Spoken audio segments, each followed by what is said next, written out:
At the end of July, the bodies of dozens of mercenaries from Russia's Wagner group lay in the sand of Mali's desert.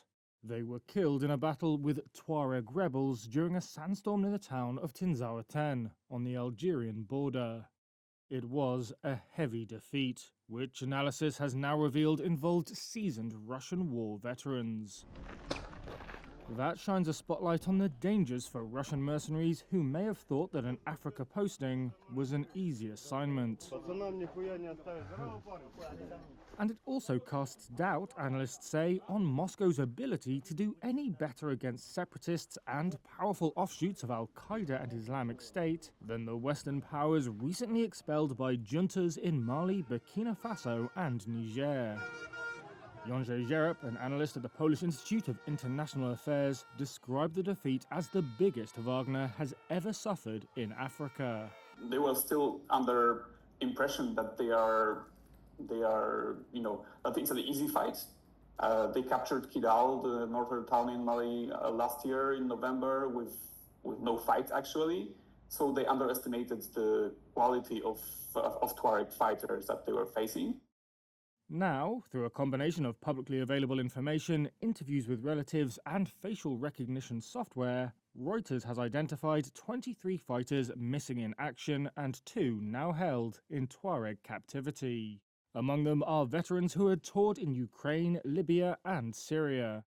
Several had survived the siege of Bakhmut in Ukraine, which Wagner's late founder Yevgeny Prigozhin called a meat grinder. After Prigozhin died in August last year, Wagner employees were invited to join a new group. In the Africa Corps, under the Defense Ministry, recruits could, quote, fight for justice and the interests of Russia. Wagner's enterprises on the continent have previously involved protecting coup leaders, fighting jihadists, and gold mining. Lad Sowat, an Africa specialist at the US-based Armed Conflict Location and Event Data Project, said civilian fatalities since Wagner formally became Africa Corps have been incredibly high. Those have escalated in Mali beyond those that we saw under the leadership of Prigozhin's. ACLED data shows violent events linked to Russian mercenaries rose 81% and reported civilian fatalities rose 65% over the past year, compared to the year before Prigozhin's death. Jereb says Africa Corps has also conducted a massive recruitment drive. And that created this feeling that this is the best opportunity that mercenaries have to be on the safe side, to earn some money, and also to experience this tropical adventure. It might be ironic, but it seems like it's a holiday type of experience. Tuareg rebels, who are fighting for an independent homeland, say they killed 84 Russians and 47 members of Mali's armed forces in the Battle of Tinzaouaten.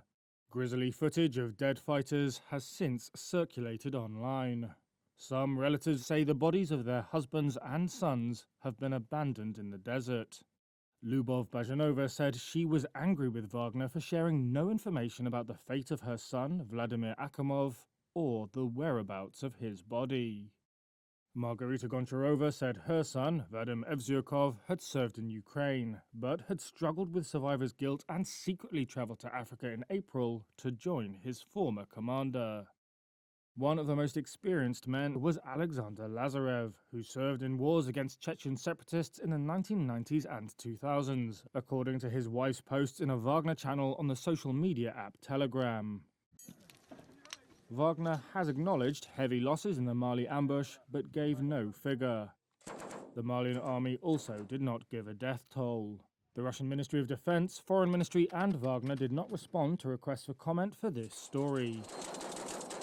A spokesman for the Tuareg rebels said their aim is not to harm anyone and that they don't have a problem with Russia, but that it is Russia that has invited itself into problems that don't concern it.